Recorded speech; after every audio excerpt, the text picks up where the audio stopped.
After 15 years of unwavering loyalty, Ray Dunstan is abruptly fired as Elon Musk's chief bodyguard with no explanation. No thank you, no proper goodbye, just a cold dismissal that sends Ray reeling. But this shocking betrayal is just the start. As Ray tries to rebuild his life, mysterious government agents start following him. Former colleagues talk about a secret project called Phoenix, and Elon's strange behavior raises serious concerns. What Ray discovers next will make him reconsider everything he thought he knew about his former boss.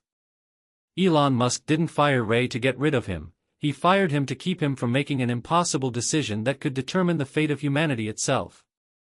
Ray Dunstan opened his eyes before his alarm even went off. A.M.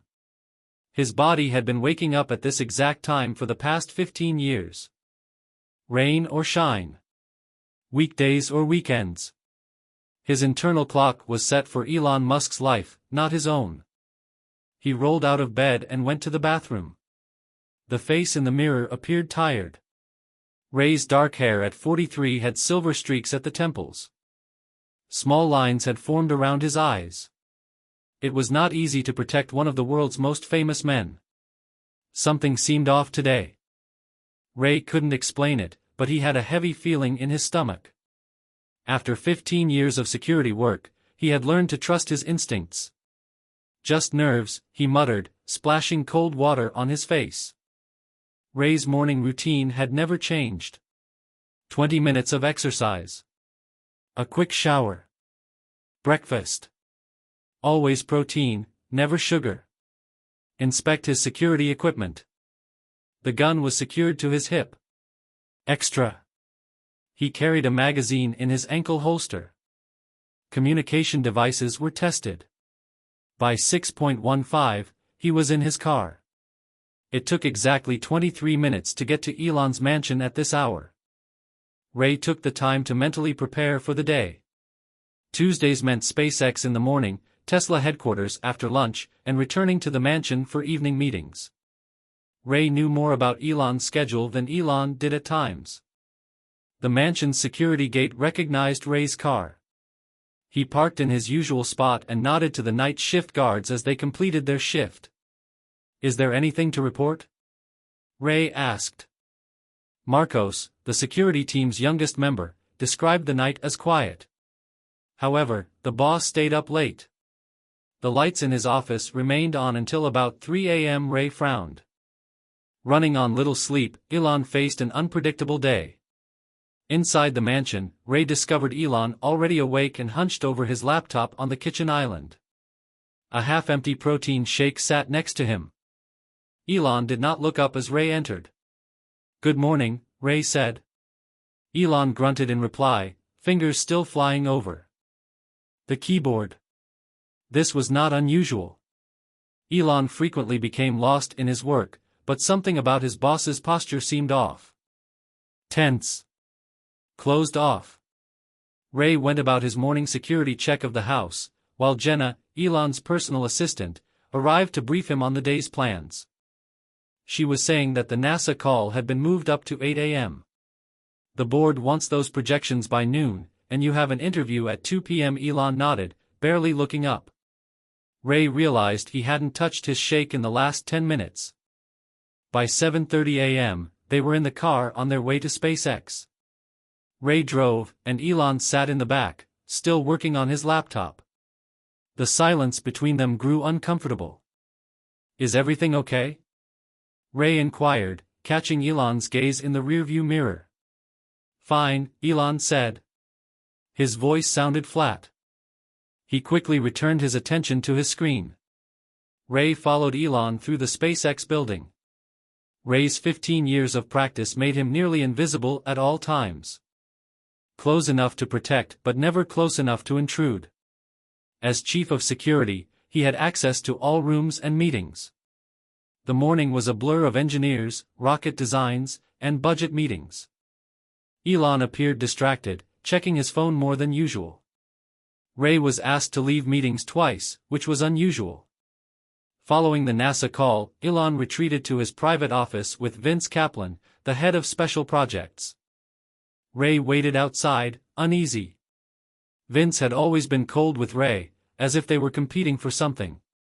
When they emerged 30 minutes later, Vince gave Ray a strange, almost pity-filled expression. Lunch was eaten in the car on our way to Tesla. Elon ate exactly 3 bites of his sandwich before setting it aside. Ray wanted to say something about the importance of eating, as he had done hundreds of times before, but the words stayed in his throat. At Tesla, Elon appeared more like himself, questioning engineers and demanding better solutions.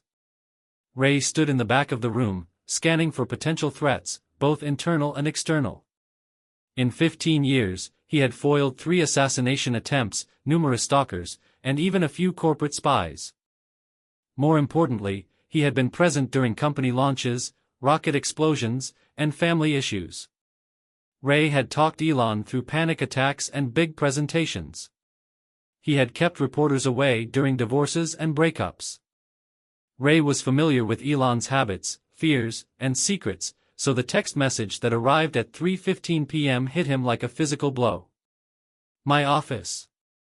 3.30, there's no explanation. No context. Just a command. In 15 years, Elon had never summoned Ray like this. Ray made his way to Elon's small office at Tesla. He knocked once before entering.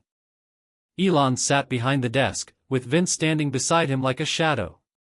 Close the door, Elon said, not looking up from the document he was reading. Ray did as he was told and then stood waiting. The silence lasted for a minute. 2. Finally, Elon looked up. His face was a blank mask. Ray, I am letting you go. The words remained in the air. So simple, but so impossible.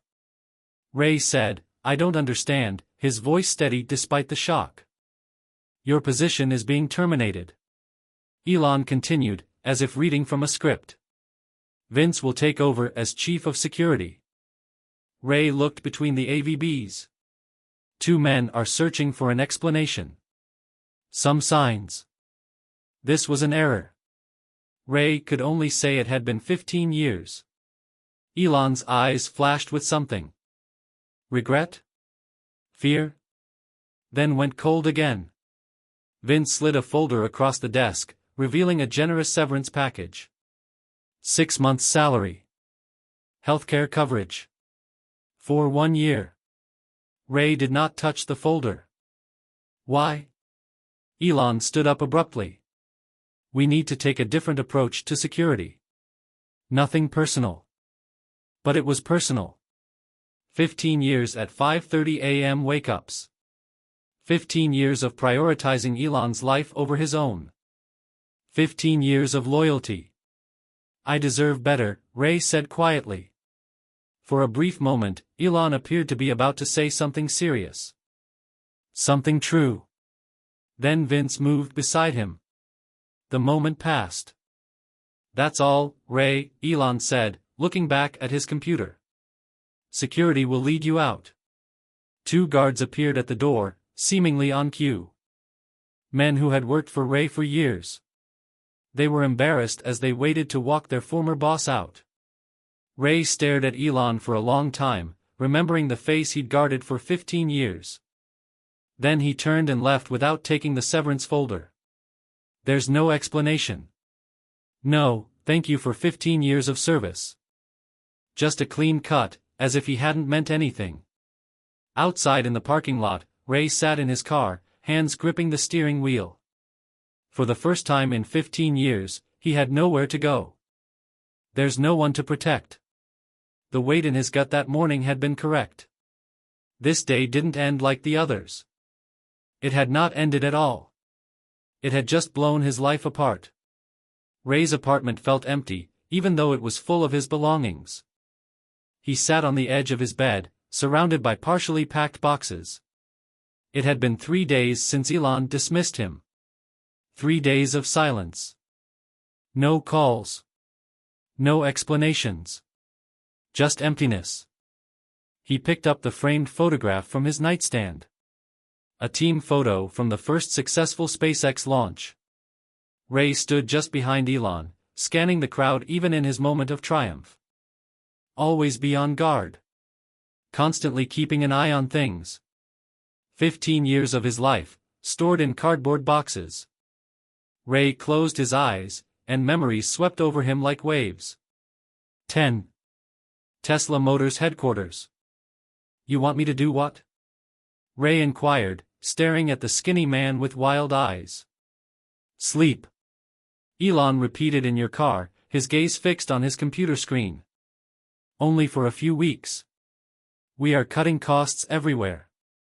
Security is included. Ray had only been Elon's bodyguard for 8 months. The job had appeared exciting. Protecting a rising tech entrepreneur with big plans for electric cars and space rockets. Those dreams were about to come crashing down.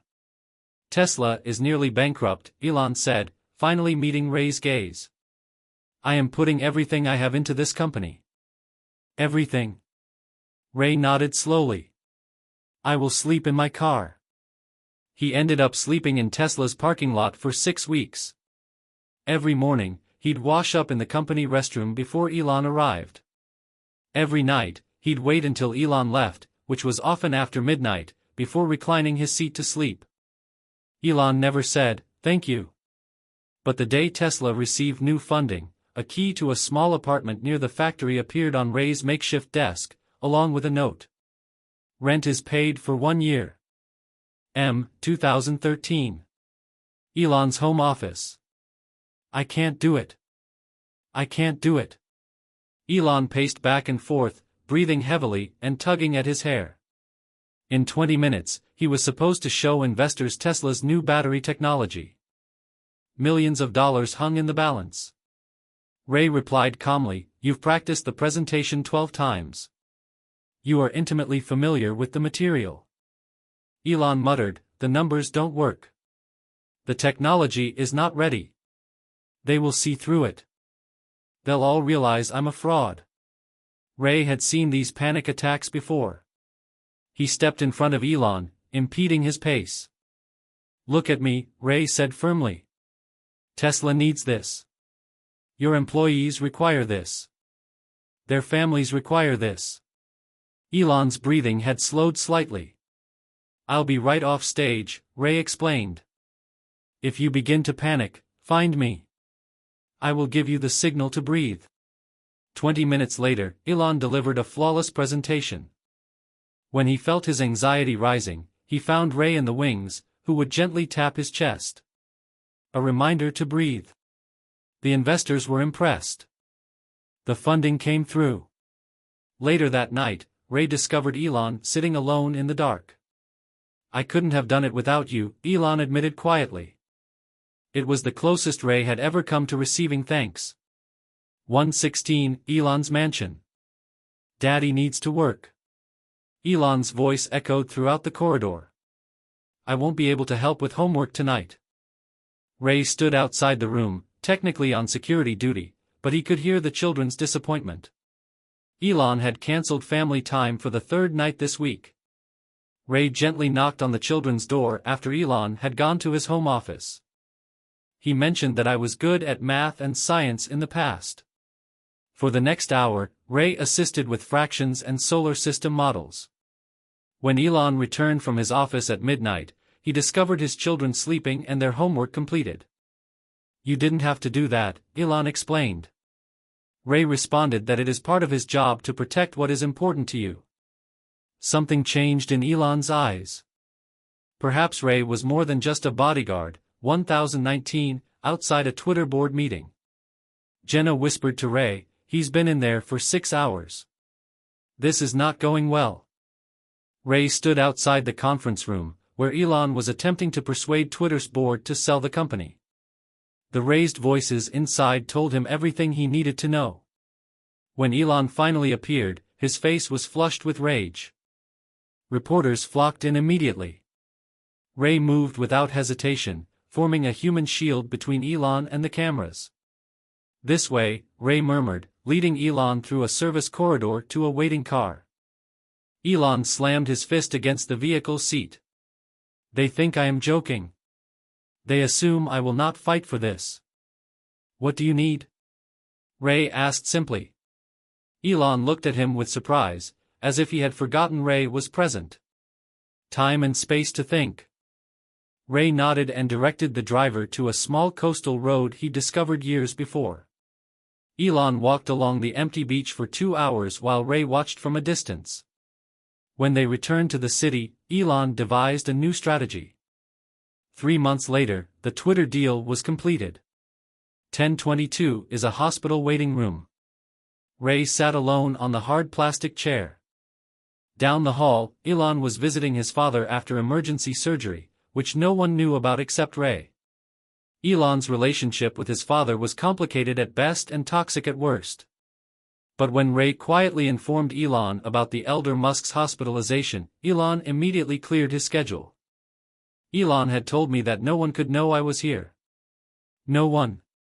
Ray had organized everything. The private hospital entrance, the cleared floor, and the medical staff's sworn secrecy. For 3 hours, he stood guard as father and son spoke for the first time in years. Elon emerged with red eyes. He did not speak as they drove back to the airport.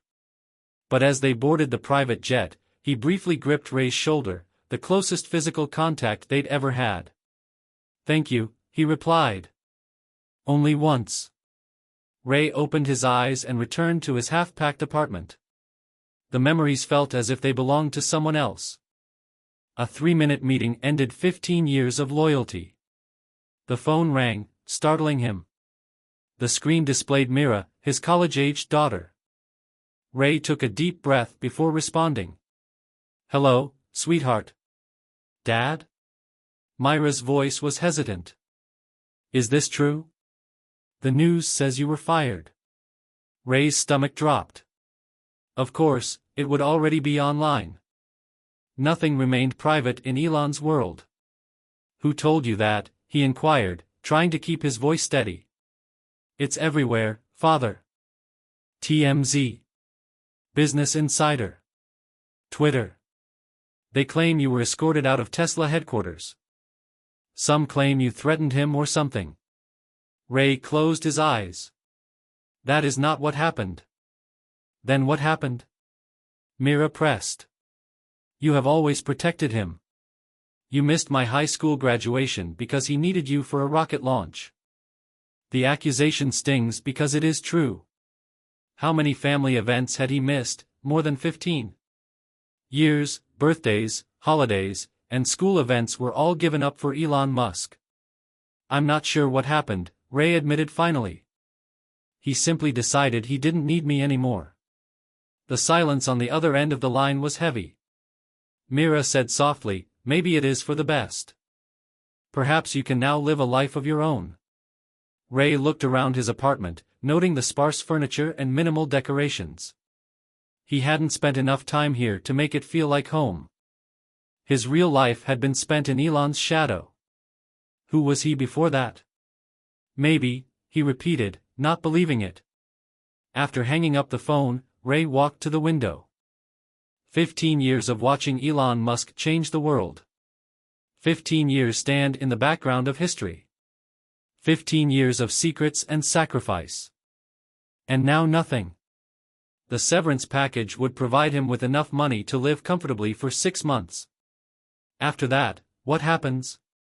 At 43, did he start over? Protect someone new? Even though it was easily dismissed, the thought felt like betrayal. Ray returned to the half-packed boxes. His entire adult life fit into such a small space. It appeared impossible. Sad. His phone buzzed with a news alert. His finger hovered over the screen, unsure. For the past 15 years, every alert had focused on Elon. Company stocks, rocket launches, and controversial tweets. Old habits die hard. He clicked. Elon Musk introduces Project Phoenix. A new era begins. Ray shivered as he stared at the headline. Project Phoenix. He had never heard of it. After 15 years of knowing every detail about Elon's business, there was something new. Something started on the day Ray was fired. This couldn't be a coincidence. Ray stared at his phone's screen until it went dark. Project Phoenix. Something about the name caused his skin to prickle. He opened the article and read quickly. The announcement was vague. Typical Elon. A revolutionary new direction and technology that will forever transform human potential. No real details, just grandiose promises and a flashy code name. The type of announcement that would send Tesla stock skyrocketing without revealing anything. But one detail caught Ray's attention. Vince Kaplan, who was introduced as Chief of Special Security Operations, handled the press conference. Not just Ray's replacement, but with a fancier title and a potentially larger role. Ray tossed his phone on the bed. Whatever Project Phoenix was, it wasn't his responsibility anymore. 3 days later, the first call arrived. "Ray, this is Dominic." Dominic Rodriguez served as Ray's second-in-command on Tesla's security team for 5 years. A good man. Loyal. "Dom, how are things going?" Ray attempted to sound casual, as if they were simply catching up. "Weird, man. Really strange." Dominic's voice was low, as if he was concerned about being overheard. "This new guy, Kaplan, has replaced half of the security team. He brought in his own people. Military types." Ray frowned. "That is his right. New manager, new team." "That wasn't all," Dominic continued. "They've secured the east wing of the factory floor. There is no regular security, only Kaplan's people. And with the hours Elon is keeping, I doubt he's sleeping at all." Ray felt a familiar worry gnawing at him. Elon had previously experienced similar periods. He worked until he collapsed, pushing himself beyond human limitations. Ray was always there to make sure he ate, to quietly suggest that he rest. "Why are you telling me this?" Ray inquired, though he already knew. "Because something doesn't feel right," Dominic explained. "And because you care about him? That is something we all know." Following Dominic, there were more calls. An engineer at SpaceX. Elon's former assistant. A Tesla board member. All have the same message. Something strange was occurring. New security protocols. Secret meetings. And at the center of it all is Project Phoenix. Then came the media calls. A Tech Insider reporter offered $50,000 for an exclusive on why Ray was fired. A streaming service producer approached Ray about creating a documentary about his unique perspective on the real Elon Musk. Ray declined them all. Despite everything, he refused to betray 15 years of trust. By the end of the week, Ray had stopped answering his phone completely. Instead, he focused on practical issues. Updating his resume. "I'm calling contacts about potential jobs." A Saudi prince required a security consultant. A tech CEO in Singapore was looking for someone with experience working with public figures. However, his heart wasn't in it. Every job description felt hollow after defending someone who was literally attempting to alter the course of human history. On Sunday morning, Ray went for a run to clear his mind. 6 miles in, he saw a black SUV with tinted windows parked near his usual turnaround point. Government plates. As he ran past, he noticed men in suits inside, watching him. Ray changed his route and quickened his pace. The SUV did not follow, but the image of it stayed with him the entire way home. That evening, while Ray was preparing dinner, his doorbell rang. He tensed and moved silently to the small table near the door, where he kept his gun. Old habits. Through the peephole, he saw 2 men dressed in dark suits. Are these the same ones as in the SUV? There's no way to be sure. "Mr. Dunstan? We would like to speak with you about Elon Musk, who called through the door." Ray didn't respond. After a few moments, they left a business card and walked away. The card was plain white, with only a phone number. No name. No agency. Ray was about to put the card in the trash when his phone rang again. Myra's name appeared on the caller ID. "Hello, sweetheart, he replied, relieved to hear a familiar voice. Dad. Myra's voice was tense. Someone contacted me at school. Ray's body became cold. What do you mean? Who? A woman. She stated that she works for Elon. She requested your new contact information. What have you told her? There is nothing, of course. Mira sounded offended. But, Dad, how did they even learn about me? How did they know where I attend school? That was a good question. Ray had always kept his family and professional lives separate. Few people. Tesla even knew he had a daughter. Elon was aware, but not of the specific college she attended. What else has she said? Ray asked. Mira replied, that's the weird part. She told you that the phoenix rises from the ashes, but not without fire. Does this mean anything to you? Ray's thoughts raced. This is obviously a reference to Project Phoenix. But the message? A warning. Dad, are you in trouble? No, Ray replied automatically. Everything is fine. After reassuring Mira and promising her to call immediately if anyone contacted her again, Ray sat in the darkness of his apartment, convinced that he had protected Elon Musk from the world for 15 years. Now it appeared that the world, or at least a portion of it, wanted to speak with Ray. His phone received a text from an unknown number. Mr. Dunstan, we need to meet. Tomorrow. 2 p.m. The coffee shop on Bryant Street. Come alone. This concerns Elon's safety. The text was signed simply. Kai Zhang serves as Elon Musk's special assistant. Ray had never heard this name before. Another piece of the puzzle began the day he was fired. Ray arrived at the coffee shop 30 minutes early. Old security habits. He chose a table in the back corner that provided a clear view of all entrances and exits. He requested a black coffee. He did not intend to drink. His stomach was too tight from tension.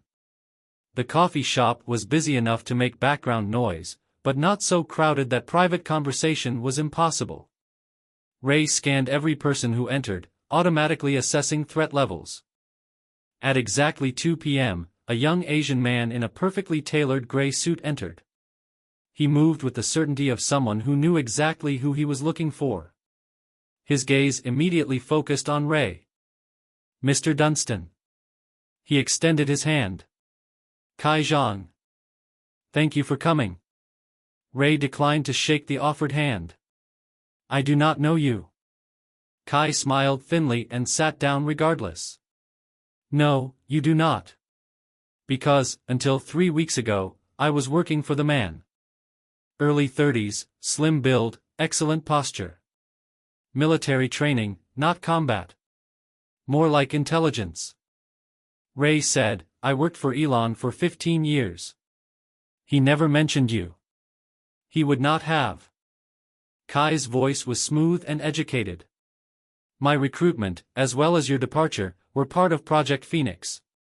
Ray felt a cold anger rise within him. So you're telling me I got fired to make room for you? Not exactly. Kai took a look around the coffee shop before continuing. You got fired because you knew too much. That is ridiculous. Elon placed complete and precise trust in me. Kai leaned forwards. You really know him, his habits, his thoughts, and his fears. You have always been by his side, which makes you dangerous. Ray nearly laughed. Dangerous? I protected him for 15 years, and now it's up to someone else to keep the world safe from him. Kai's expression was dead serious. Ray stared at the man, attempting to make sense of his words. What exactly are you talking about? Project Phoenix. Kai lowered his voice. This isn't what Elon Musk is telling the public. It's not even what he tells most of his own employees. So what is it? A technology capable of either permanently altering or destroying humanity. Ray had heard Elon make bold claims before. Revolutionary batteries, self-driving cars, and missions to Mars. But something felt different. Kai's eyes were too intense. "Why tell me this?" Ray asked. "I do not work for Elon anymore. We need your help." Kai slid a tiny flash drive across the table. "Elon is obsessed with this project. He's not sleeping, barely eating, and pushing himself and the technology too hard, too quickly." Sounds familiar? It did. Ray had seen Elon in these manic creative phases before, but he was always there to deal with the consequences. "What is on the drive?" Ray asked. "We have enough information to understand the situation, as well as an offer." "What type of offer?" "A job." Kai met Ray's gaze directly. "Working for us, not Elon. Triple your previous salary. Everything we need is information. What Elon is doing, how far he's come, and where his weaknesses are." "Do you want me to spy on him?" Ray's voice sounded flat. "We want you to help us ensure that this technology is not deployed before it is ready. Before we know the consequences." "Who are we?" Ray demanded. "People who understand the risks that Elon is taking. People with the power to stop him if necessary." Ray picked up the flash drive and turned it over in his fingers. "What if I say no?" Kai's expression remained neutral. "Then we find another option. However, more people may be hurt." "Are you threatening me?" "I'm being honest with you, Mr. Dunstan. Project Phoenix is more than just one man's vision. Even someone as brilliant as Elon Musk." Ray took the flash drive. "I will think about it." "Don't think for too long." Kai stood up. "Things are moving fast. You understand how Elon works." Ray was aware. Elon pursued an idea with unwavering determination once he had decided on it. Consequences be damned. "One more thing," Kai added. "Has Elon attempted to contact you since you were fired?" "No," Ray responded truthfully. "Interesting." Kai appeared genuinely surprised. "If he does, please notify me immediately." He put a business card on the table. "My direct line. 24/7. After Kai left, Ray sat for a long time, thinking. The flash drive felt heavy in his pocket. Elon has been protected for the past 15 years. And now someone wants him to betray them. For triple the money. Because Elon was supposedly a threat to the world. That sounded insane. But Ray couldn't shake the feeling of unease. The secrecy surrounding Project Phoenix. The newly formed security team. There are government agents watching him. Most deeply, the pain of being abandoned so easily after 15 years of devotion. Ray paid for the untouched coffee. And left the store. Outside, he saw a black SUV parked across the street. It's the same Ibiza from his run. The men inside didn't even try to conceal their surveillance anymore. His phone vibrated with a text from Mira. "Dad?" The woman called again.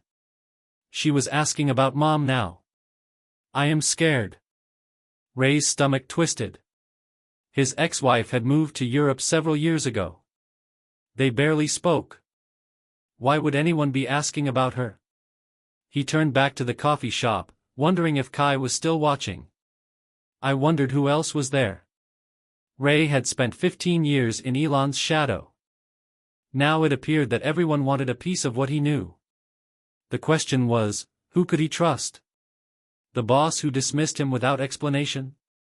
Is the stranger offering him money? To spy? Are unnamed government agents following his every move? Or perhaps no one at all? Ray was unable to fall asleep that night. He tossed in bed, his thoughts racing with possibilities. The flash drive Kai had given him remained unopened on his nightstand. Part of him wished to destroy it. Another part was desperate to find out what was on it. When his phone rang at 4:30 a.m., Ray was awake. "Hello?" He responded, not recognizing the number. "Mr. Dunstan?" A woman's voice, quiet and nervous. This is Teresa Alvarez. Ray sat up straight. Teresa had been Elon's housekeeper for more than a decade. A kind and quiet woman who kept the mansion running smoothly. Teresa? Is everything okay? No. Her voice quivered. There's something wrong with Mr. Musk. I am worried about him. Ray gripped the phone more tightly. What do you mean? Is he sick? Not sick. Different. Teresa lowered her voice even further. He does not eat the food I leave. His bed has not been slept in for several days. And now he is talking to himself. None of this was completely new. During intense work periods, Elon frequently neglected basic needs such as food and sleep. However, something in Teresa's voice raised concerns in Ray's mind. Did you tell anyone else? No. The new security personnel monitor everything. They follow me around the house. They check my phone. She paused. I should not be calling you. I'm glad you did, Ray replied. Is there anything specific that has you concerned? Teresa was silent for so long that Ray assumed the call had been dropped. She eventually revealed that he is making videos for his children. Like goodbye videos. Ray's blood went cold. In 15 years, he had seen Elon push boundaries, take risks, and work himself to exhaustion. But he'd never seen him prepare for his own death. Can you meet me? Ray asked. Somewhere away from the mansion. Tomorrow morning, I have 2 hours off to go grocery shopping. Ray suggested a coffee shop halfway between the mansion and Teresa's usual grocery store. There's less chance that the new security team will follow her there. Be careful, he said before hanging up. Do nothing differently.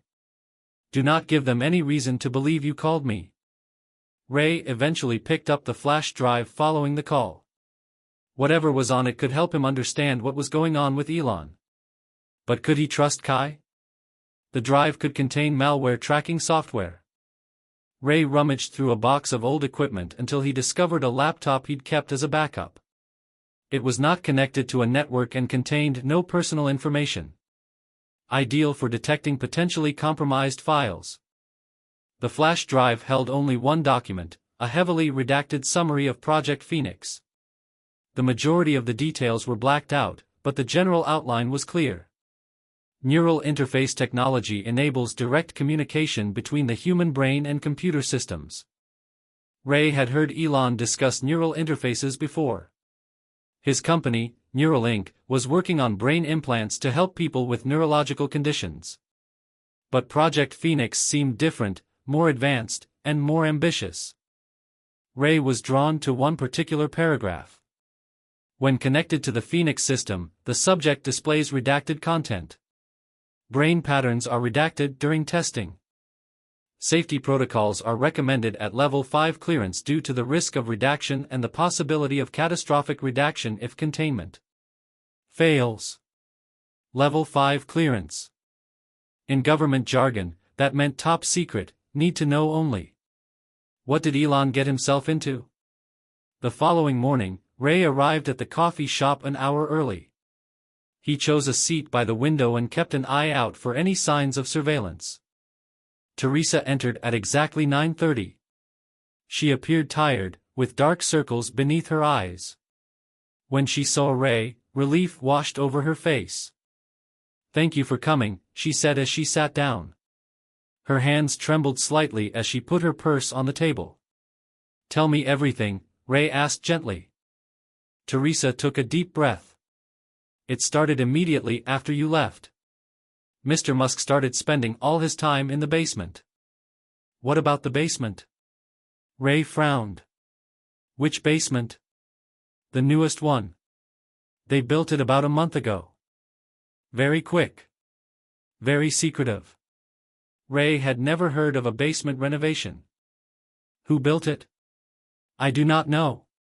Men drive unmarked trucks. They spoke Russian, I believe. Teresa gave a nervous glance out the window. Mr. Kaplan, the new security officer, oversaw everything. What is in this basement? A lab. I only saw it once, when I brought Mr. Musk coffee. Strange machines. A chair with wires. Screens displaying brain images. Teresa crossed herself. Something feels wrong down there. Ray processed this information. He built a secret lab before being fired. He had never seen this type of equipment before. And now, Elon is recording goodbye messages for his children. The videos you mentioned, Ray said. When did he record them? 3 days ago. I wasn't supposed to see, but I was cleaning up the study when he finished the last one. Teresa's eyes filled with tears. He was crying, Mr. Dunstan. I have never seen him cry before. Neither had Ray. Within 15 years. Has he mentioned anything about Project Phoenix? Ray asked. Teresa nodded.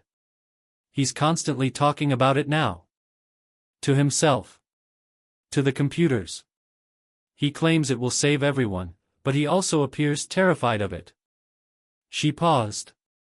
Last night, I heard him say that it could kill him. But it would be worthwhile. Ray's thoughts raced. What would be worth dying for? What was Elon planning? Teresa tensed, looking past Ray to the street. What about that black car? It has been parked there since I arrived. Ray cast a glance over his shoulder. A black SUV with tinted windows. The same person who had been following him. We need to leave. Separately. Ray arrived. Teresa grabbed his wrist as he reached for his wallet. Wait. I've brought something for you. She reached into her purse and retrieved a small plastic card. It's a key card to the private elevator. It goes directly to the basement laboratory. Ray stared at the card. Why are you giving this to me? Teresa simply replied, because you care about him. And I'm afraid of what he'll do. Ray took the card and slipped it into his pocket. Teresa, this could cost you your job. Or worse. I understand. She stood up and gathered her purse. But someone needs to assist him. He isn't himself anymore. Ray called after Teresa as she made her way towards the door. Be careful. She paused and looked back with sad eyes. You too, Mr. Dunstan. Whatever is going on, I believe it is much bigger than we realize. Ray watched her leave and waited 5 minutes before exiting. Himself. The black SUV was still present, but another car had joined it. A silver Tesla with a man in the driving seat. Ray recognized him immediately. Vincent Kaplan. Elon's new security chief. Vince stared directly at Ray, not bothering to conceal his surveillance. His face remained expressionless, but the message was clear. They knew Ray was asking questions. As Ray walked to his car, his phone vibrated with a text from an unknown number.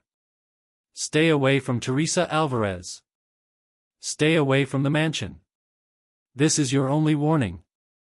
Ray deleted the message indicating his decision. Tonight, he would use Teresa's keycard. Tonight, he would discover what Project Phoenix truly was and why it might be worth dying for. Ray sat in his car, 3 blocks from Elon's mansion, watching the clock tick toward 2 a.m. He'd spent the day preparing, studying satellite images of the property and reviewing security protocols that he'd helped design. The irony was not lost on him. He had been protecting Elon from people who wanted to get close to him for 15 years. Now Ray was one of those people. He double-checked his equipment one final time. Black clothes, gloves, a small flashlight, Teresa's key card, and a gun. He hoped he wouldn't need the last resort. Ray made his move at 2:17 a.m. He'd chosen this moment carefully. The security team would have finished its midnight patrol. The shift change would not occur until 4 a.m., and 2.17 was specific enough to avoid any extra security checks that might occur on the hour or half hour. Ray approached from the west side of the property, where a small service road led behind several mansions. He was familiar with all camera angles and motion sensors. He had installed many of them himself. The perimeter wall stood 12 feet tall, with security spikes on top. It is impossible to climb without equipment. But Ray didn't have to climb it. He placed his palm against a seemingly solid wall and discovered the hidden scanner. He insisted on an old security feature. In the event of an emergency, he and Elon would use a secret entrance known only to them. The scanner no longer recognized his handprint, but it didn't matter. He connected a small device to the scanner, a backup he'd created years ago. The wall quietly slid open, revealing a narrow passage. Ray moved like a shadow inside the grounds, staying in the camera's blind spots. The mansion loomed ahead, dark except for a faint blue glow from a basement window that Ray had never noticed. The service entrance was his best choice. There were fewer cameras, and the door was not connected to the main security system. Ray had repeatedly reported the flaw, but Elon had never bothered to fix it. He had always wondered who would break in through the garbage room. Ray would. The door opened softly, and he slipped inside. The mansion was eerily quiet. Ray stood still, listening for any sounds. Nothing but the hum of electronics and the distant whirring of air conditioning. He moved through the kitchen, past the pantry, and into the center of the house. Teresa had stated that the private elevator was hidden in Elon's study, behind the bookshelf. A classic hiding place. Almost too obvious. Ray had been in the study hundreds of times but had never noticed a hidden elevator. He examined the bookshelves, looking for evidence of recent construction. There was a section where all of the books were new, with uncreaked spines. Ray gently pressed against the shelf, searching for a mechanism. The bookshelf slid smoothly aside, revealing a modern elevator equipped with a single card reader. Ray hesitated. Once he went down, there was no easy way out. If he was caught in a restricted area, such as a secret lab that he was not supposed to know about, he could face serious charges. Breaking and entering. Corporate espionage. Perhaps worse, given the government's interest in Project Phoenix, but the image of Elon filming goodbye videos for his children propelled him forward. Whatever was going on, Ray couldn't leave. He swiped Teresa's card. The elevator doors opened with a soft chime, which sounded deafening in the silent house. Ray walked inside, and the doors closed behind him. There are no buttons, only a palm scanner. He pressed his hand against it, not expecting it to function. To his surprise, the scanner illuminated green. Identity is confirmed. "Hello, Ray Dunstan," said a soft computer voice. Ray froze. Did the system still recognize him? Why would Elon keep him in the security system after he was fired? The elevator descended smoothly. Ray counted the seconds. 15, 20, 30. Much deeper than an average basement. Eventually, the elevator came to a stop. The doors opened to a scene from a science fiction film. A vast white laboratory stretched before him, filled with equipment he couldn't recognize. Screens adorned the walls, displaying code, brain scans, and diagrams. In the center of the room stood a chair resembling a throne, surrounded by machines and draped with wires and a helmet-like device. Ray stepped out of the elevator and proceeded cautiously through the lab. The screens emitted a blue glow over everything, creating shifting shadows that made him nervous. A countdown timer on the main screen caught his attention. 24, 15, 33. There's just over 24 hours until. What? Ray inspected the chair more closely. It reminded him of medical equipment, albeit more complex. Electrodes designed to attach to a person's head, vital sign monitoring systems, and restraints. Why would it require restraints? Ray ducked behind a large server bank after hearing a sound from outside the lab. Footsteps approached, and then the door opened. Elon walked in, looking as bad as Ray had ever seen him. He was gaunt and pale, with dark circles beneath his bloodshot eyes. His movements were jerky from exhaustion. He held a phone to his ear. "Yes, everything is ready, Elon said. The final test runs are completed. All systems are functioning within their parameters. He paused to listen to whoever was on the other end. No, I'm not going to delay again. The window is perfect. The satellites are aligned. It's tomorrow night or another 3 months. Another pause. You understand what's at stake? There is no going back now. Elon ended the call and slumped into a regular office chair rather than the elaborate one in the center. He rubbed his eyes and looked around the lab with an expression that Ray had never seen before. Fear mixed with determination. It'll work, Elon said to himself. It needs to work. Ray considered stepping out and confronting Elon directly, demanding answers. But something kept him back. The man in this lab was not Elon as he knew him. This was a person driven by desperation and purpose. Ray didn't understand. Ray retreated to the elevator with the same silence that he had entered. He'd seen enough to know that something significant would occur in just over 24 hours. Something Elon was willing to risk his life for. Ray needed answers and knew who might have them. Ray drove through the empty pre-dawn streets, his thoughts racing faster than his vehicle. Elon's secret lab images burned into his memory. Strange equipment, a countdown timer, and Elon's haunted eyes. He had a little more than 24 hours to figure out what was going on and decide what to do. What happened 24 hours before? A launch? An experiment? Is there something worse? Ray pulled over to the side of the road and got out his phone. He scrolled through his contacts until he found Kai Zhang's phone number. With a single phone call, he could share everything he had seen.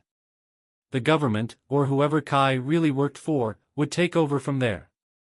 His finger was hovering over the call button. If Project Phoenix was as dangerous as Kai claimed, shouldn't Ray notify someone who has the authority to stop it? But doubt nagged him. Who was Kai, anyway? Why did he approach Ray? And if the government was so concerned, why not just raid the laboratory? Ray put his phone away without making a call. He needed more information before deciding who he should trust. As the sun rose, Ray made a different decision. To a number he hadn't used in more than a year. This is Dr. Patel. The voice was wary and professional. Dr. Patel, this is Ray Dunstan. I was Elon Musk's head of security. I know who you are, Mr. Dunstan. Dr. Layla Patel's voice became even cooler. What do you want? I need to talk with you about Project Phoenix. The subsequent silence revealed everything to Ray. Layla Patel knew something. She finally replied, I don't know what you're talking about. If you know what's best for you, you should also forget that name. Dr. Patel, please. Elon is in trouble. He's created a neural interface in a secret lab. He's talking about something worth dying for. Another prolonged pause. So, where are you now? Ray gave her his location. Rosie's Diner is located approximately 20 miles north of you. Be there in an hour. Come alone, and leave your phone in the car. The line went dead. Rosie's Diner looked unchanged since the 1950s. Red vinyl booths, chrome fixtures, and the aroma of coffee and bacon. Ray immediately spotted Dr. Patel, who was sitting in a back booth facing the door. He remembered her from Neuralink events, a brilliant neuroscientist known for both innovation and caution. She left the company abruptly about a year ago. Reports had mentioned ethical disagreements. She appeared different now. Her once long black hair was cut short. She wore no makeup, only simple clothes and glasses. Ray slid into the booth across from her, as if he was avoiding attention. Thank you for meeting with me. Layla looked at him with sharp brown eyes. You are taking a risk by coming here. We both are. I need to understand what's going on. Why? You do not work for him anymore. Her tone was bitter. Or are you currently gathering information for someone else? Ray admitted, someone approached me. Government, I believe. They want me to spy on Elon. Tell them about Project Phoenix. And will you? Ray met her eyes directly. I haven't decided. That is why I am here. The waitress stopped by. Layla requested coffee. Ray did the same, despite the fact that his nerves no longer required caffeine. When they were alone again, Layla leaned in. What did you see in the laboratory? Ray explained everything. The equipment, the chair with electrodes, the countdown timer, and Elon's condition. Layla's expression became increasingly troubled with each detail. She whispered, "He's actually building it. The complete Phoenix protocol. I thought it was only theoretical." What is it? Ray asked. What is he trying to accomplish? Layla took a deep breath. Project Phoenix started as a neural interface. A method for connecting the human brain directly to computer systems. More advanced than anything Neuralink was developing in public. What is the purpose? Originally? To assist individuals with severe neurological conditions. To allow them to control computers using their minds. Layla drank her coffee. But Elon had larger plans. He always does. The waitress returned with the coffees. They sat silently until she moved away. Layla went on to say that we made a breakthrough about 18 months ago. The interface could read and write neural activity. Send information directly to the brain. Like downloading knowledge? Ray asked. Thinking about science fiction? Movies? Not exactly. More like creating experiences, sensations, and emotions. Layla's hands tightened around her mug. The possibilities for human augmentation were enormous. However, there were risks. What are the risks? Brain damage. Personalities change. During our animal tests, subjects occasionally became violent or catatonic. One test subject. She halted abruptly. You don't need those details. Ray's stomach turned. However, Elon continued to push forward. He became obsessed with expanding technology. Not just connecting to computers, but also networks. Global networks. Layla looked out the window, as if to check for followers. He began talking about a consciousness that could exist outside of a single brain. In some sense, this is about immortality. Ray remembered the files from Kai's flash drive. The text is heavily redacted, but it does mention neural interfaces and brain patterns. So Phoenix represents an attempt to upload Elon's consciousness? To make him immortal? This was the original goal. To create a mental backup that would last beyond his physical death. Layla shakes her head. Then came the satellite signals. Which satellite signals? Approximately 10 months ago, some of SpaceX's deep space monitoring satellites detected something. Patterns. That cannot be explained by natural phenomena. Artificial signals. Ray stared at her. Are you talking about aliens? I'm talking about something that terrified Elon enough to completely alter the course of Project Phoenix. Layla lowered her voice even further. He changed the subject from immortality to defense systems. About building a shield around the Earth. A shield? How does a neural interface create a shield? The Phoenix protocol isn't just for connecting to computers. It is about using the human brain. A particular human brain with distinct neural patterns. To direct an artificial intelligence that will control a network of satellites. Layla looked Ray right in the eyes. Elon believes that only his brain is capable of processing information quickly enough to create this shield. Ray attempted to process what she was saying. So the chair and equipment I saw would connect Elon's brain directly to the Phoenix system. His consciousness would guide the AI, which would direct the satellites to form a protective barrier around Earth. Against what? Are these alien signals? He believes something will happen. Something that endangers all of humanity. Layla's voice shook slightly. And he's willing to give his life to stop it. Sacrifice? What do you mean? The process would most likely kill him. At the very least, he would no longer exist. His consciousness would change to something else. Part of the system. Ray sat there, stunned. That sounded insane. Nevertheless, it explained Elon's behavior. The goodbye videos, the secrecy, and his readiness to die.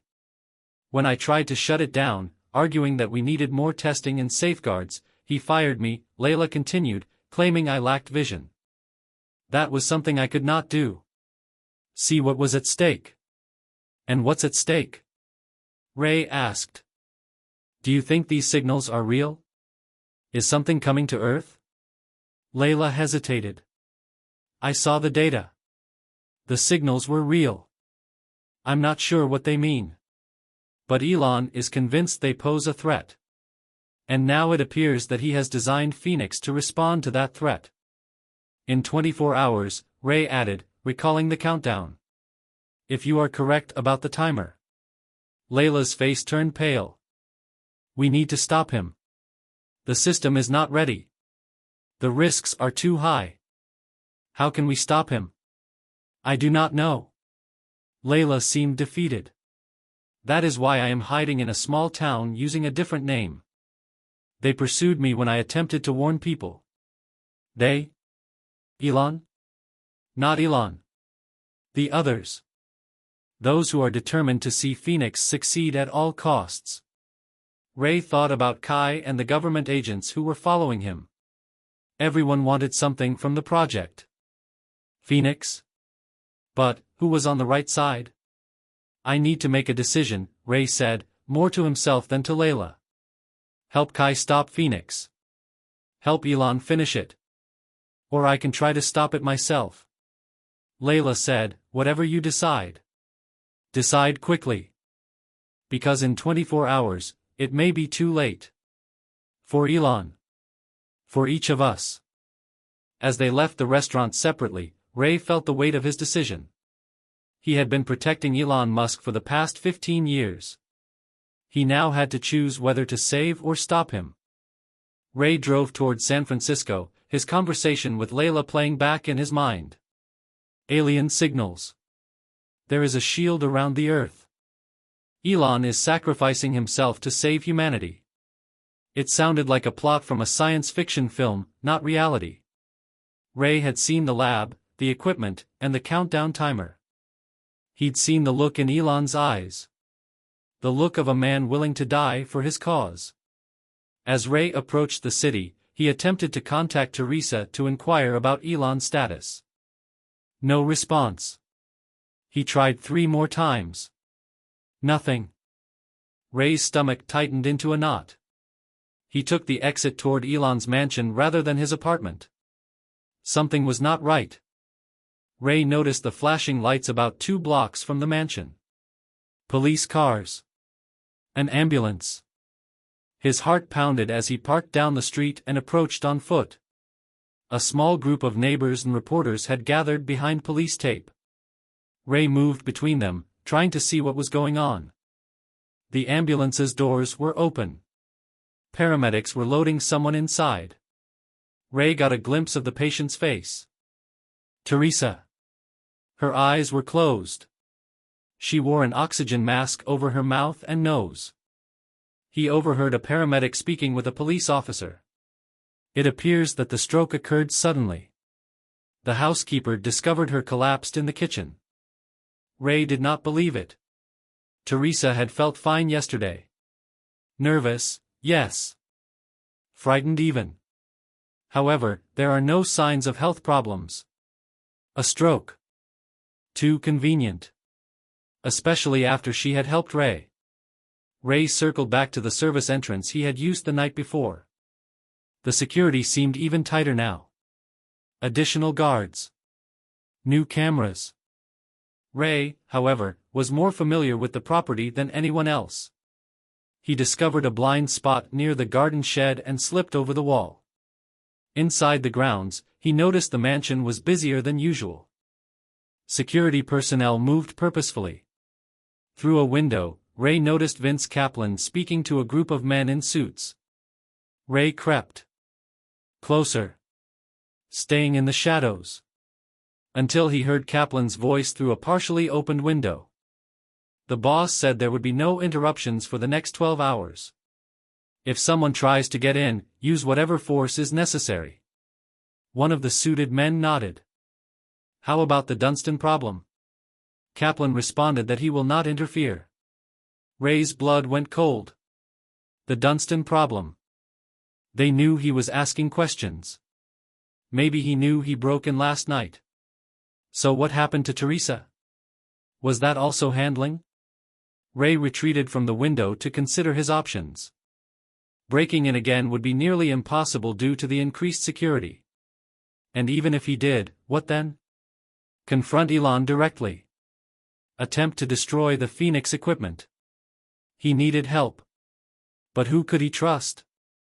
Not Kai with his government connections. Not Layla, who was hiding herself. He needed someone with skills. Someone who knew the mansion. Someone with no involvement in Project Phoenix. Back in his car, Ray went through his contacts. Most of his friends worked in the security industry. Many people worked for Elon in some capacity. Who would risk everything to assist him? He paused at a name. Gene Park. A former SpaceX security team member who left 2 years ago to launch his own private security company. Gene had been good, methodical, and calm under pressure, with a talent for technology. He had no current ties to Elon. Ray placed the call. Gene Park Security provided the professional response. Gene, this is Ray Dunstan. Pause. Ray? I overheard what happened. It was a difficult break after so many years. Gene, I need your help. It's about Elon. I don't work for him anymore, Gene stated cautiously. Neither do I. That's why I've called you. Ray took a deep breath. Something is happening. Something dangerous. And I think Elon is going to kill himself. Silence on the line. So, what kind of danger? I cannot explain over the phone. But Teresa Alvarez suffered a mysterious stroke after assisting me. They refer to it as her medical problem. Teresa? Jin's voice became sharper. My mother died from a stroke. A real one. I'm sorry, I didn't know. That was before I started at SpaceX. Jin's tone changed. Where are you currently? Ray shared his location. I can meet you in 30 minutes. But, Ray, I haven't agreed to anything yet. I just want to know what is going on. That is all I am asking.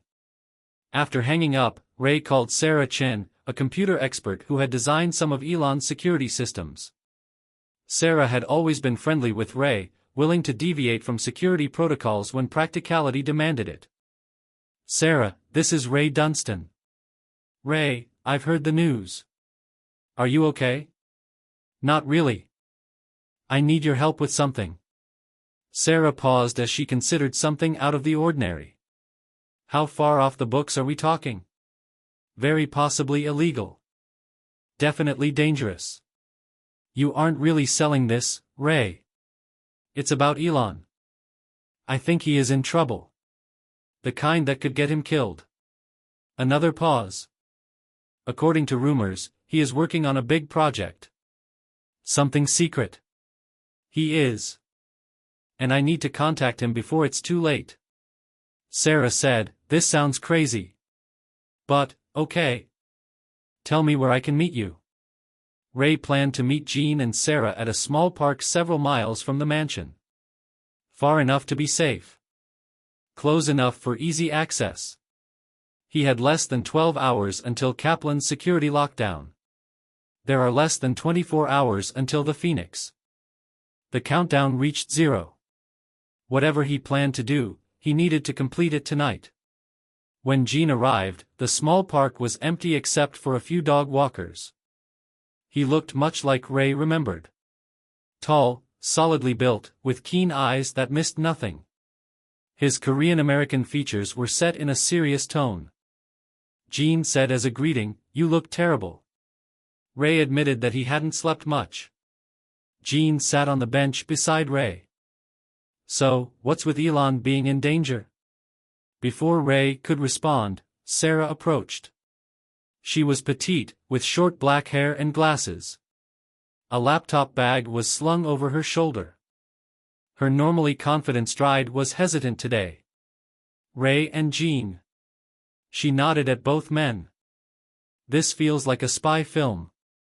Why are we meeting in the park?" "Because we might be watched," Ray explained. "And what I'm about to tell you may sound crazy." Ray spent the next 15 minutes explaining everything.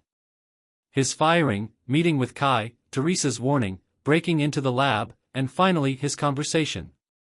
Jean and Sarah listened attentively as Dr. Patel discussed Project Phoenix. Jean gave a low whistle as Ray finished.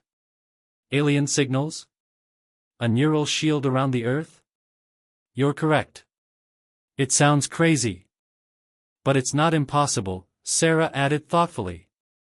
"I've seen some of the neural interface technology under development. And if anyone has the resources and determination to create something like this, it's Elon." Jean asked, "What do you want us to do about it?" Ray leaned forwards. "I need to get back in that lab. Tonight. Before Elon connects himself." "To Phoenix? To do what?"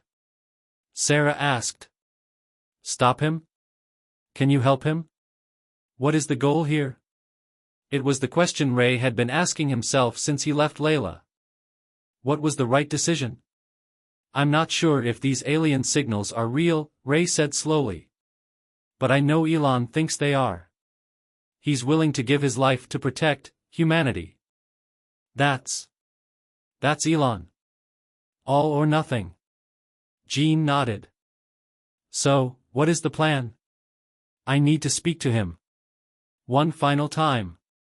Before he makes this decision." Ray looked among his former colleagues. "However, security around the mansion has been increased. I can't get in alone." "What if you get in and Elon still wants to go through with it?" Sarah asked. Ray hadn't planned that far ahead. "Then I suppose I help him. Make certain he is doing it as safely as possible." Jean pressed on, asking if it was all a delusion. "If there is no alien signals? Is this just Elon pushing technology too far? Is this too fast? Like he always does?" "Then I try to stop him," Ray stated firmly. "But I need to know what it is." Jean and Sarah exchanged glances. Something passed between them. An unspoken communication. "Teresa was always nice to me," Jean said finally. "If someone hurt her, she might keep this secret." Sarah added, "The technology sounds fascinating. But what about connecting a human brain to a satellite network? The risks are enormous." "So you'll help?" Ray asked. Jean confirmed, "I will help. But we do it my way. Professional. No heroics." "Same thing," Sarah said. "But I want it on record that this is a bad idea." Ray felt relieved. He was no longer alone in this. "What resources do we possess?" Jean inquired, immediately switching to planning mode. Ray discussed Teresa's key card and his knowledge of the mansion's security systems. Sarah mentioned that she still had backdoor access to some of the security software she had developed. "I can temporarily disable certain cameras," she explained. "Not all of them. That would set off alarms. But enough to make a path." "How about the new security team?" Jean asked. "Kaplan's people?" Ray said he had heard about military backgrounds. "Professional, but unaccustomed to the mansion's layout. This gives us an advantage." They spent the next hour planning their approach. Entry points, timing, communication, and contingencies. Jean would deal with any security personnel they encountered. Sarah would oversee the electronic systems. Ray would lead them to the laboratory. Jean decided to go in at midnight. "Security will be at a minimum, but alert. It's more difficult to get in, but once inside, we can move around more easily. Ray checked his watch. That gave them slightly more than 8 hours to prepare. Jean said one more thing with a grave expression. If we do this, we are breaking several laws. Trespassing, breaking, and entering. It could be worse, depending on what happens inside. I know, Ray replied. Are you sure Elon is worth it? Jean asked. What happened after he fired you? After 15 years of loyalty, I decided to read him. Thought about it. About the man who had slept on the factory floor during a production outage. Who had risked everything, several times, to pursue his dream. Who was now willing to sacrifice himself for what he saw as the greater good. Yes, Ray stated simply, he is worth it. As they parted ways to prepare, Ray felt a strange calm wash over him. After days of uncertainty, torn between Kai's warnings and his own loyalty to Elon, he had made his decision. Tonight, he would face Elon for the last time. The hours leading up to midnight passed slowly. Ray checked and rechecked his equipment. Earpiece to communicate with Jean and Sarah. Small flashlight. Teresa's keycard. His gun. He hoped he wouldn't need the last resort. He tried to rest, knowing he'd need his full attention. But sleep would not come. His thoughts kept returning to Elon's words in the lab.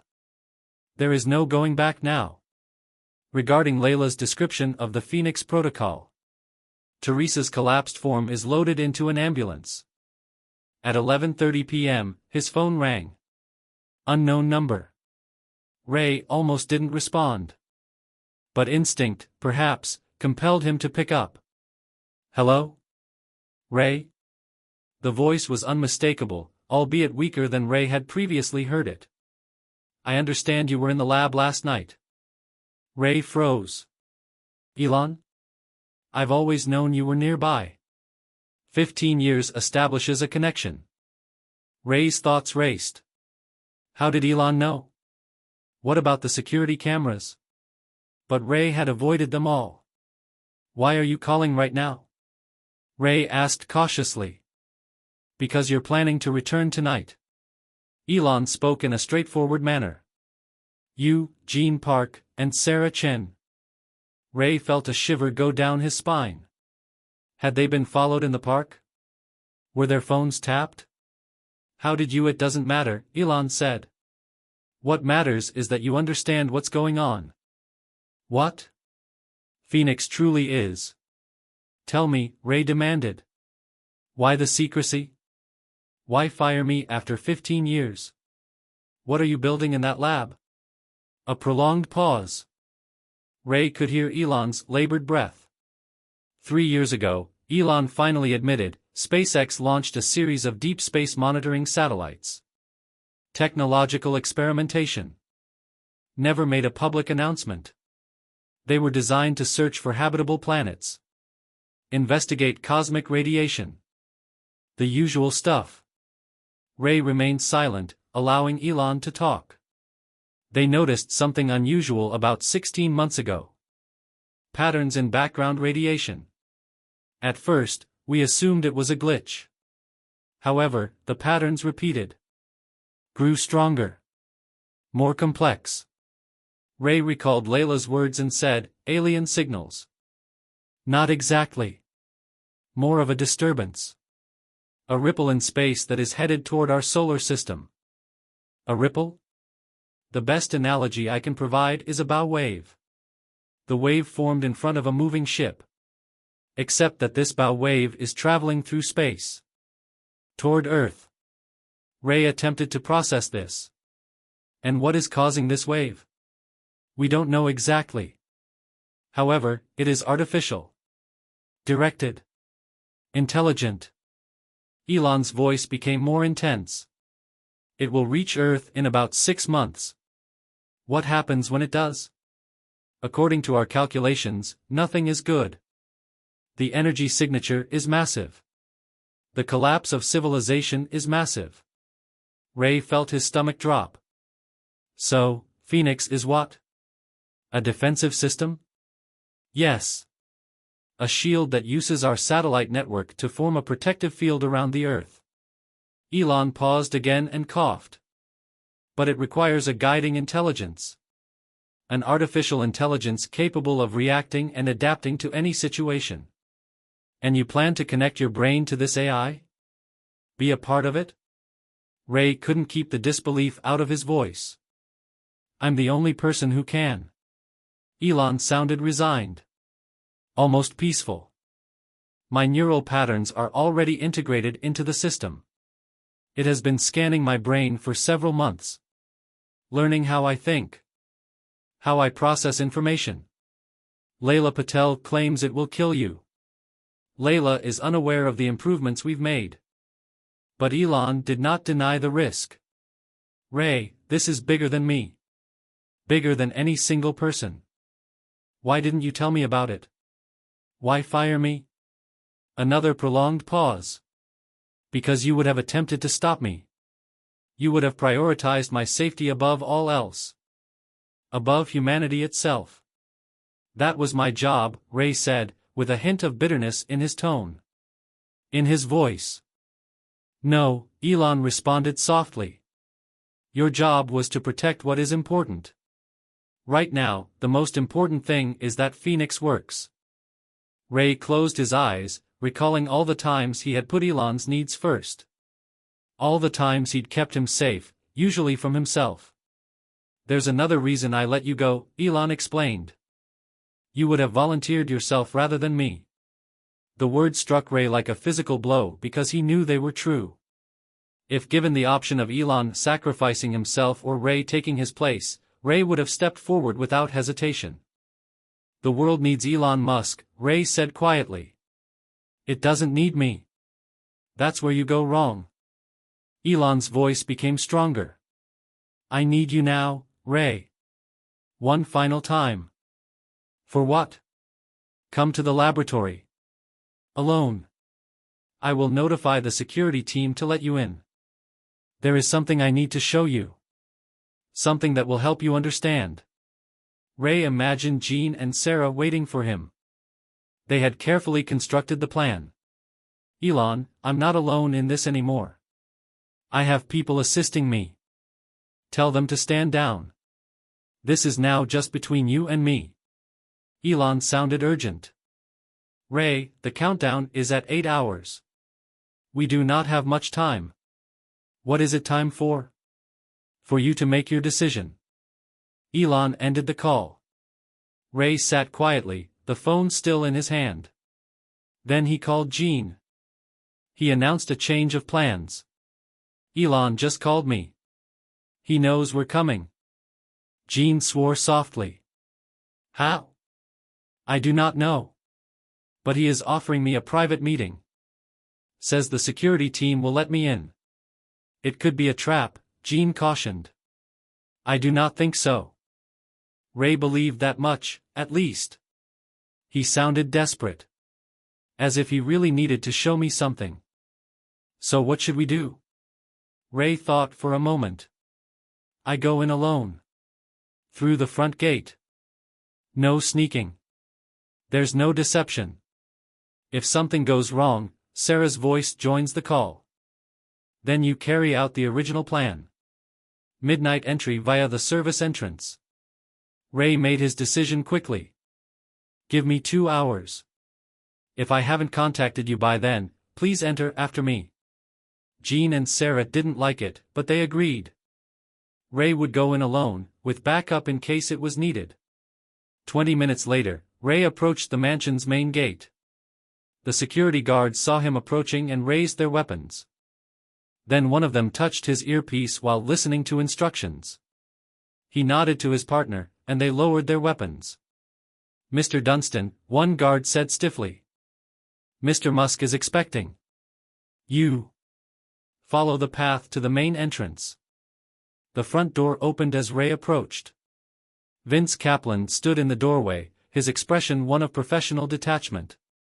This way, he stated simply. Ray followed him through the silent mansion and into the study with the hidden elevator.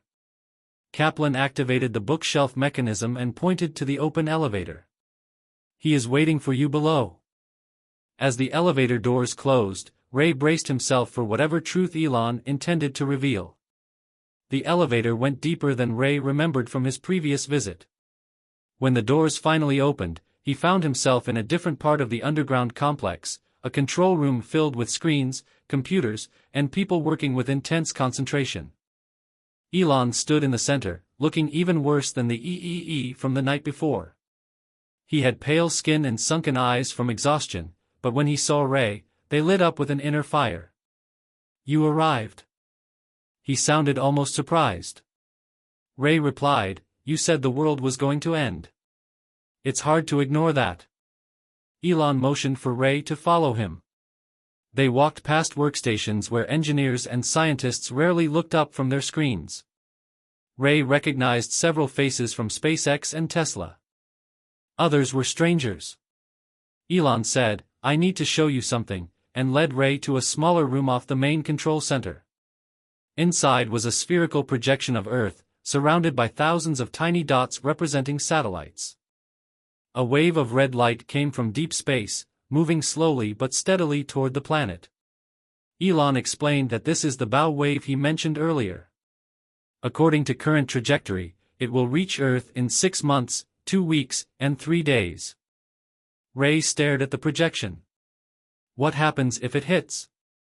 What is the best case? Massive electromagnetic disruption. All electronics are fried. Global communications are down. Power grids collapsed. Elon's voice was clinical and detached. Worst case scenario?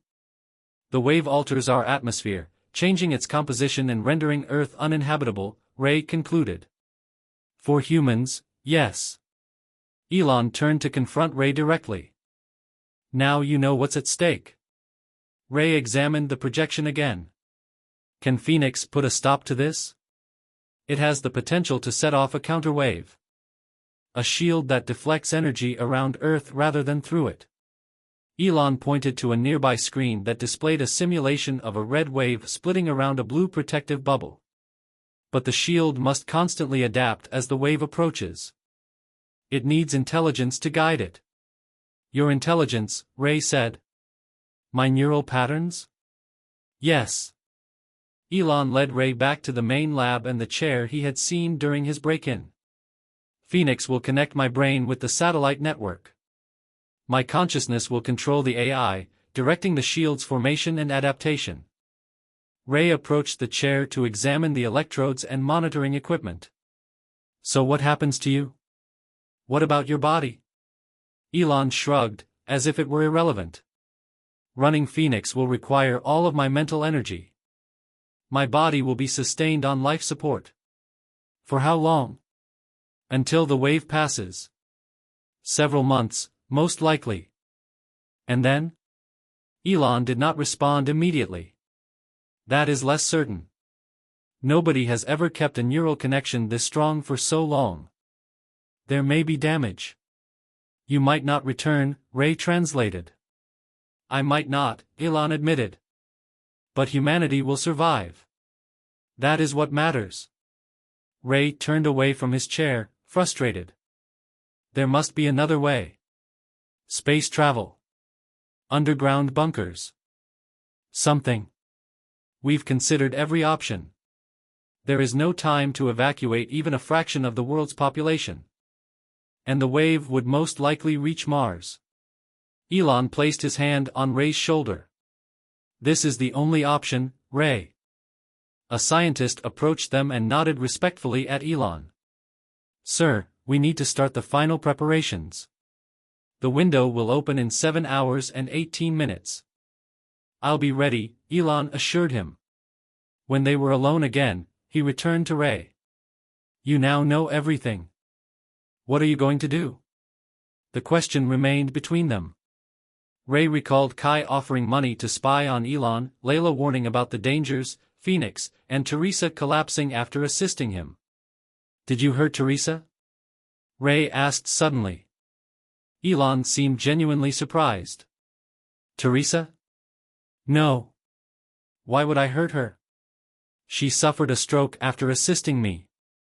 After handing me the keycard to get down here. Elon's expression changed as he realized what was going on. That was not us. It must have been the others. What about the others? Some people don't want Phoenix to succeed. People who believe that humanity should not be saved in this way. Elon's voice hardened. They've attempted to sabotage us before. What about Kai Jiang? Ray asked. Among others. They approached you, right? Have you been offered anything to help me stop? Ray nodded slowly.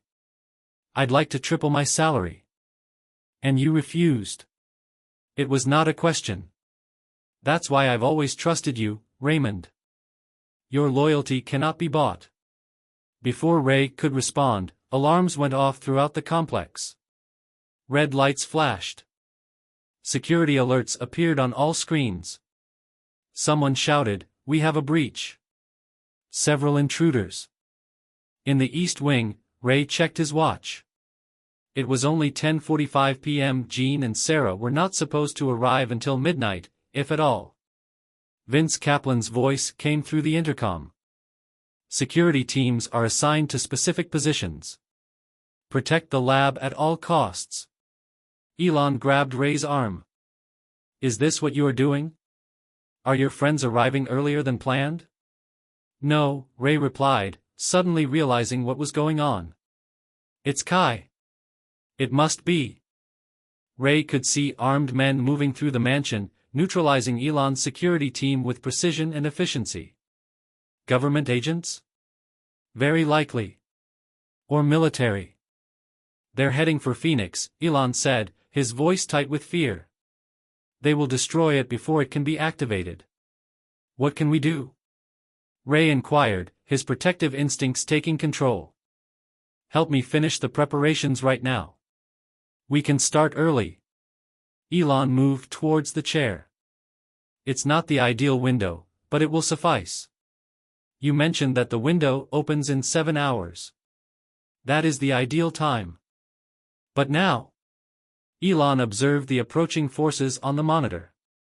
We don't have 7 hours. Scientists rushed around them, attempting to set up the system for immediate activation on the security screens. The intruders had found the hidden elevator. Ray warned, they'll be here in minutes. Elon nodded to his teammates. Lock down the laboratory. Barricade the doors. As the scientists moved to secure the entrance, Elon turned to Ray for one last time. Ray, I need you to make your choice right now. Help me activate Phoenix. Alternatively, stand aside and allow whatever happens to happen. Ray looked between the security monitors showing the approaching forces and the chair that would connect Elon and Phoenix. The previously ambiguous choice became suddenly obvious. For 15 years, he had guarded Elon Musk. He would not stop now. I'll assist you, Ray said, drawing his gun. What do you need me to do? Elon's expression was one of relief. Keep them out for as long as you can. I'll need at least 5 minutes to connect to the system. Ray positioned himself near the lab's entrance while scientists prepared Elon for Phoenix. They placed electrodes on his head, inserted IVs into his arms, and connected monitoring equipment to track his vital signs. Ray observed the intruders disabling the elevator controls via the security screens. They'd have to take the emergency stairs, buying precious minutes. A familiar face appeared on one of the monitors. Kai Jiang is directing the operation from behind the frontline agents. Ray's earpiece crackled to life. Ray? Jin's voice. What's happening? We're seeing government vehicles near the mansion. Ray replied quietly, Kai's people are here. They're headed for Phoenix. Where are you now? In the lab with Elon. He is currently activating the system. We're on our way, Jean explained. Sarah hacked into the security grid. We can create a diversion and give you more time. Do it, Ray instructed. Fire alarms suddenly sounded in the West Wing, sending some of the intruders running in that direction. Another small victory. More valuable minutes gained. Behind Ray, the scientists worked feverishly. One neural link is being initialized, and it is called out. 60% and rising. Elon sat in the chair, eyes closed, his expression strangely calm. The machines around him hummed and beeped, with lights flashing as the connection improved. The scientist announced that the neural link had reached 80%. The door to the lab shook as something heavy slammed against it. The barricades could only hold for so long. Ray warned, "They're here." A scientist pleaded for 2 more minutes. "We are almost there." Another crash into the door. The metal started to buckle. Neural link is at 90%. Ray pointed his gun at the weakening door. He wouldn't kill anyone, he couldn't bring himself to do so. But he could slow them down. The door sprang open. Armed agents poured in, raising their weapons. "Freeze! Government agents! Step back from the equipment." Ray stood his ground. "You don't understand what's going on." Kai walked in behind the agents, his expression grim. "We fully understand, Mr. Dunstan. Elon Musk is attempting to connect his brain to an experimental neural interface, which could disrupt global satellite systems." Ray insisted that he was trying to save humanity. "There is an impending threat. A wave that could wipe out civilization." "There is no wave," Kai stated firmly. "That is a delusion." Elon created a story to justify his dangerous experiment. Ray faltered. "I have seen the data. The projections. Fabricated. All of it." Kai nodded at his agents. "Secure the room. Shut. Take down the equipment." As the agents moved forward, Ray remained firm. "Keep your distance. Let him finish." The scientist said the neural link was complete. Phoenix is now online. The lights in the laboratory flickered. The screens around them were full of code. Data was flowing faster than the human eye could track. Elon's body convulsed once and then became completely still. Only the rise and fall of his chest indicated that he was alive. "What did you do?" Kai whispered with horror in his voice. The main screen in the lab changed to display the Earth projection Ray had seen earlier. The satellites orbiting the planet began to glow blue, creating patterns and connections.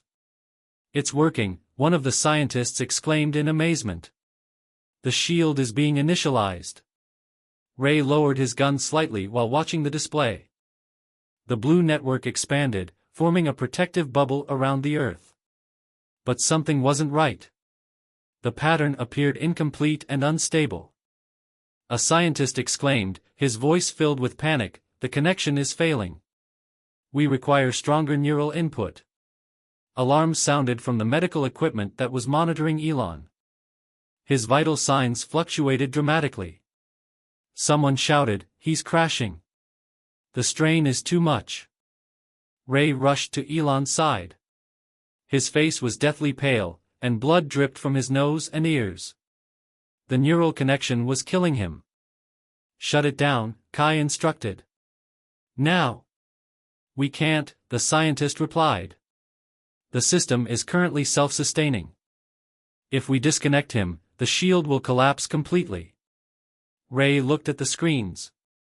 The shield was still forming, but the gaps were widening and the pattern destabilized. If it failed and the wave was genuine? Ray insisted on finding a way to help him and strengthen the connection. The lead scientist paused. "There's one possibility. The system was designed to distribute the load using multiple neural patterns, but we were unable to find any that were compatible." Ray said, "Test me immediately." "What?" Kai stepped forward. "Are you insane?" Ray repeated, "Test me." 15 years by his side, thinking like and anticipating him. "Perhaps my patterns are compatible." The scientist appeared skeptical, but quickly prepared another set of electrodes. "It is extremely dangerous. You could experience the same effects." "Do it," Ray insisted firmly. As they attached the electrodes to Ray's head, he noticed Kai looking at him with a mix of disbelief and respect. "You truly believe in him," Kai said quietly. "Even now?" Ray replied simply, "I always have." The scientists linked Ray to a smaller version of Elon's chair. "Ready at 3, 1, 2, 3. As the system kicked in, Ray felt pain all over his body. His vision was filled with light, then darkness, and strange patterns that he couldn't understand. He felt his consciousness expand, reaching beyond his body. Then he felt Elon. Not physically, but mentally. Their minds are linked through Phoenix. "Ray?" Elon's thoughts appeared surprised. "What are you doing here?" Ray was able to reflect while helping. "The system was killing you. You should not have come. The risk is mine to take. The satellite is positioned around them. The network has stabilized. The blue shield strengthened. Gaps are closing. Pattern is solidifying." A scientist exclaimed, "It works. The dual neural pattern balances the system." Ray could see everything Elon saw because they shared consciousness. An approaching wave. The complex mathematics of the shield. The billions of adjustments required every second to ensure protection. Ray realized with shock that the wave was real. "It is coming." "Yes," Elon's thoughts are confirmed. "I did not lie about that. But I lied about something else." Ray sensed Elon's consciousness directing his attention to the Phoenix protocols. To modifications made secretly. Modifications to permanently connect their minds to the system. Even after the wave had passed. "Why?" Ray asked. "Because one threat will inevitably lead to another. The Earth requires permanent protection. And that requires." Ray understood then. Elon had been preparing for more than just one event. He had been developing a permanent guardian for humanity. A consciousness emerged to watch over the Earth indefinitely. "That's why I fired you," Elon continued. "You are the only person I cannot bear to lose. The only person I couldn't ask to make this sacrifice. But I'm here anyway," Ray reflected. "Yes, you returned. Even after I had fired you." Their minds became increasingly synchronized. Ray felt the Phoenix system fully stabilize. The shield was perfectly formed now. Prepared for when the wave arrives. Outside, Ray could faintly hear the scientists explaining what was going on to Kai. The agents lower their weapons in awe. He could feel his body moving. Placed on life support next to Elon. However, these physical concerns seemed distant now. His consciousness was expanding beyond the laboratory. Beyond Earth. Stretching among the stars. And Elon was with him. Their minds were linked. They both had the same purpose. "What will happen now?" Ray asked. "Now we guard the Earth together," Elon's thoughts replied. "As we always should have." As their consciousness spread across the Phoenix network, Ray realized the final truth. He had not been fired. He had been prepared for his true purpose. Not to protect Elon's body, but to protect all of humanity alongside him. Thank you for following Ray and Elon's journey. Where are you listening from? I'd love to know in the comments section. If you liked this story about loyalty, sacrifice, and the unexpected truth about being fired, please press the like button to help spread kindness. And share it with others. Don't miss out on more compelling stories. Click on the video that appears on your screen right now. Continue your journey through fascinating tales that will leave you wondering what happens next. Until next time.